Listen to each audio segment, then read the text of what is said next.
Hello everyone and welcome back to our new video. Well, you want to offer buy now, pay later option. Klarna is a great choice, so in today's small tutorial, I will show you exactly how to integrate Shopify with Klarna in 2026. So, let's get started.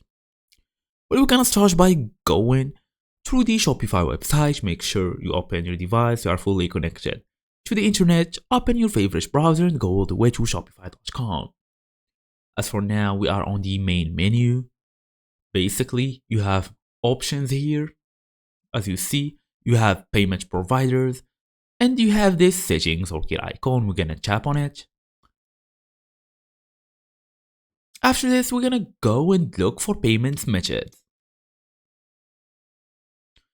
So as you see here, we have much more options. Look basically for the Shopify payments. Make sure you activate it also, since Klarna works through Shopify payment. Complete the business verification. Fill in your business and banking detail. Then enable Klarna payment options. Turn on pay later. Pay in basically installments or even pay now.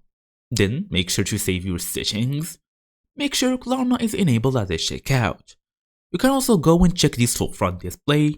Klarna messaging will appear on product and checkout pages. After this, you can run a small test order, then confirm Klarna appears as a payment option. You can even ask anything to this AI setup here. Maybe because Klarna isn't available in your country, if you are maybe in Africa or whatever, you may not see this option. So make sure you ask them before everything else. So thank you all for watching, and I will see you in the next video.